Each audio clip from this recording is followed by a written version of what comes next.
Greetings, anechoic practitioners. I'm Patrick Smith. Welcome back to Disenthrall. This is part 2, probably the final part in this series for those that were interested in the DIY vocal booth. It has been completed, and I have some final thoughts, some summaries, and then we'll get into a demonstration of how awesome it is. I guess the first demonstration should be what it looks like inside. So here we go. Ta-da! Okay, so all around the sides we have 2 layers of the thermofiber fire and soundproofing insulation.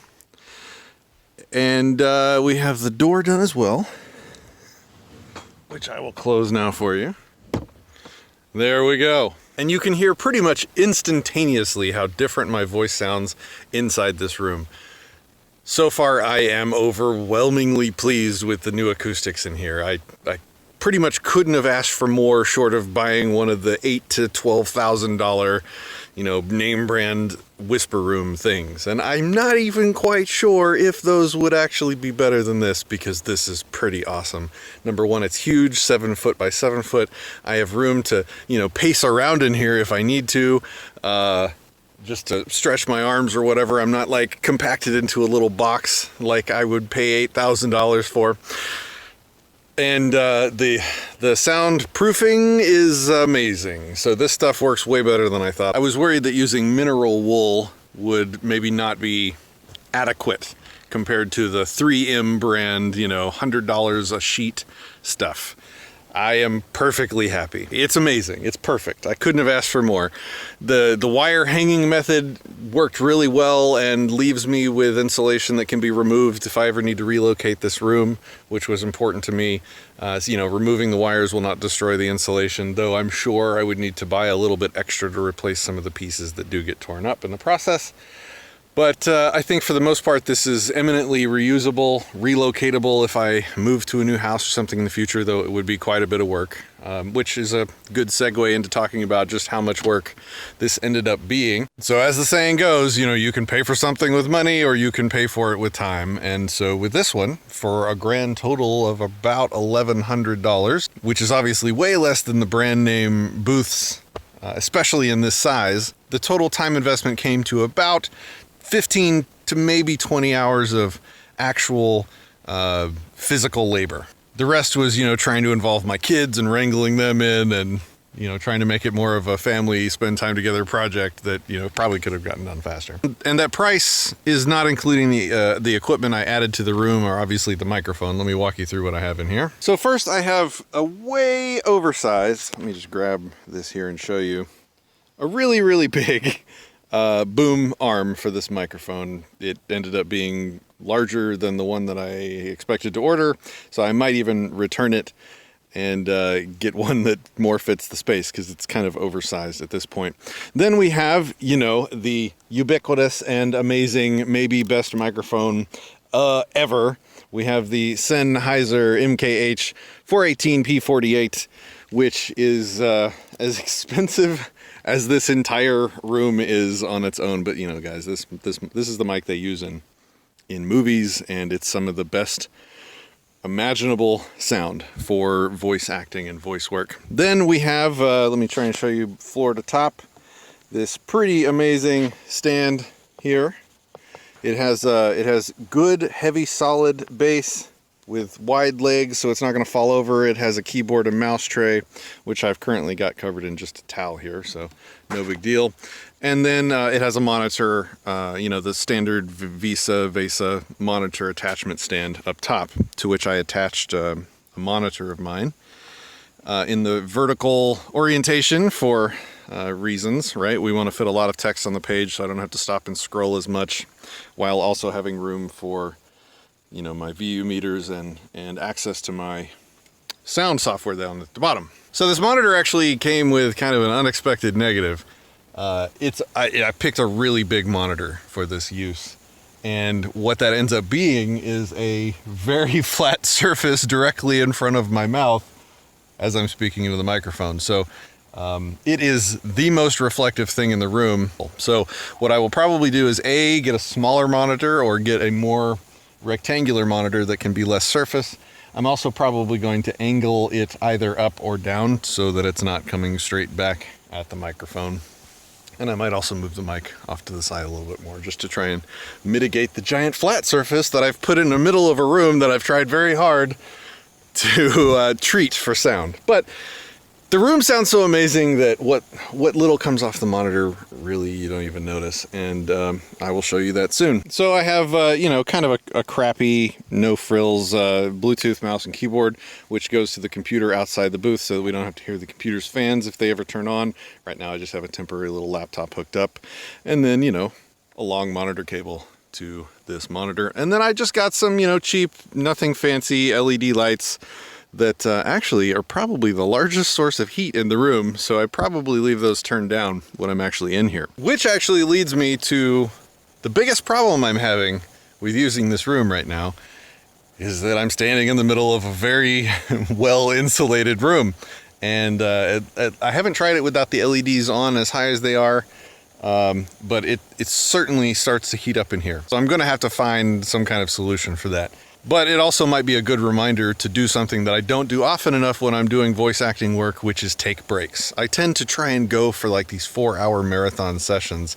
And then later when I go back and I'm working on mastering it or editing it, I notice that in the beginning, I'm talking really fast because I'm really into it and I'm really excited about what I'm reading. And then by the end of the 4 hours, I'm just kind of a zombie in terms. I speak slower, not as loudly. And so then when you're listening to the work later, it's like some parts of the book I'm on cocaine and other parts of the book I'm half asleep, or I just smoked a bunch of pot or something. So taking breaks is really important. And if it warms up in here and I'm like, oh hey, I'm starting to get a little warm, just crack the door, go out, let it cool off, come back in. That's probably the exact frequency and amount of breaks that I need. The last thing I'll show you is the floor treatment. Now, this did not go quite as planned. First of all, it's just it was a roll of carpet padding, nothing fancy, from Home Depot that I cut to size. And then on top of it, a shag, like a really thick throw rug, basically. Now, they had it marked on the shelf as 7 by 7, which would have been, 6 inches too wide on all sides for this room, which I thought would be no problem to cut down, but apparently they lied or misrepresented the size of the carpet, and so it's actually too short and doesn't cover all this way. But you know what? I couldn't really be bothered to go take it back and redo it. I'm the only one that's really going to be in here much, and aside from showing you guys, I might be the only one that sees this very often at all. And I mean, the room is functional. It's more important that the room be functional than it be beautiful. And that brings me to the last thing, which I may end up doing later, but I'm not interested in doing right now, is covering the walls in some kind of cloth. So as long as you're not brushing up against the walls and touching them a lot, the fiberglass stays on the walls and it's not a problem. And I just don't, and so far I haven't seen myself even accidentally touching the walls much. So to me, it's just a kind of a non-issue. If it becomes an issue, I will definitely spend the time and, cover them in cloth or something to kind of keep them controlled and at bay and safe. I thought about spray painting them black because that would have been a really fast solution, but I'm worried that the spray paint drying on the surface of the insulation might change the acoustics of the surface. And after all this work, I certainly don't want to do that. So as of right now, I'm perfectly happy with how it sounds and even how it looks. It is functional more than beautiful, which is perfectly fine because it's very, very functional. But yeah, as you can see, I did the full 6 inches, 2 layers all the way around except for the door, which is just 1 layer. And I thought about adding a second, but I found that it really doesn't make much difference, at least for this part here. I made sure I had good edge coverage around the sides so that sound wasn't sneaking in through the sides. Now, in terms of performance and like sound proofiness, so far it has been great. I live next to an airport with jets flying overhead all the time. I haven't had to do any additional takes or punch-ins because I've noticed a plane fly by, which happened constantly in my last or previous setup. It's certainly not soundproof. Like if my kids are screaming or yelling or my wife is vacuuming somewhere in the house or whatever, you can hear that. And so you do kind of have to take reasonable precautions outside the room to use it, but Nothing extreme. Like, this handles most external noise sources, especially when I close the outside room door. So again, like, I am so impressed by these results. It turned out way better than expected. If anything, it might have not even been worth the extra $250 in materials to add the second layer, but I would have hated to have come, $800 into the project and not had it end up being awesome or perfect. And as far as I'm concerned, this is as near to perfect as I will ever need, probably for the remainder of my voice acting days. So I'm really excited and happy to share this project with you. If you have any questions, if you're trying to do this on your own, reach out to me in the comments and let me know how it goes. Share pictures. Tell me how it went. If you have questions or get stuck on something, let me know. I'll do my best to answer your questions. And I'll probably also, in the description of this video, give you links to all the equipment that I used in here, the TV stand and everything. The monitor doesn't matter, but I'll at least give you links to the basic equipment that I put together in here. And so before we call the video done, we're going to do a quick recording of maybe half a page of text here, and I will add that on to the end of the video just so you can see how it ended up turning out in practice, functioning. The audio you're about to hear will be completely unprocessed except for me adding gain to sort of bring it up to the level of the rest of the video so that you can hear it. I will not add compression. I will not do any noise reduction.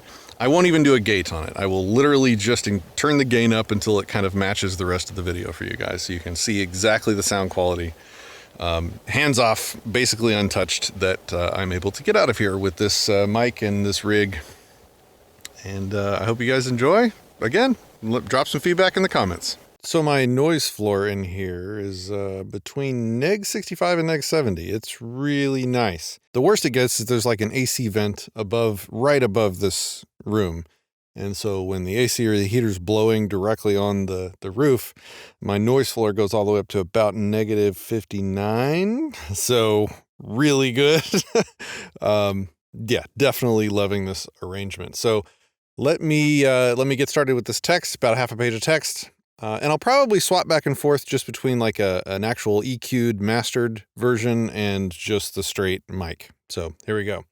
This is from a book called The Most Dangerous Superstition by a guy named Larkin Rose. If you haven't read this book, I would literally recommend every human alive do so. So this is just the beginning of part one. Part one, The Most Dangerous Superstition. Starting with the punchline. How many millions have gazed upon the brutal horrors of history, with its countless examples of man's inhumanity to man, and wondered aloud how such things could happen? The truth is, most people wouldn't want to know how it happens, because they themselves are religiously attached to the very belief that makes it possible. The vast majority of suffering and injustice in the world, today and spanning back thousands of years, can be directly attributed to a single idea. It is not greed or hatred or any of the other emotions or ideas that are usually blamed for the evils of society. Instead, most of the violence, theft, assault, and murder in the world is the result of a mere superstition, a belief which, though almost universally held, runs contrary to all evidence and reason, though of course those who hold the belief do not see it that way. The punchline of this book is easy to express, albeit difficult for most people to accept, or even to calmly and rationally contemplate. The belief in authority, which includes all belief in government, is irrational and self-contradictory. It is contrary to civilization and morality, and constitutes the most dangerous, destructive superstition that has ever existed. Rather than being a force for order and justice, the belief in authority is the arch enemy of humanity. All right, guys, I hope you enjoyed the demo and the walk around of this project. Let me know in the comments what you thought. Take it easy.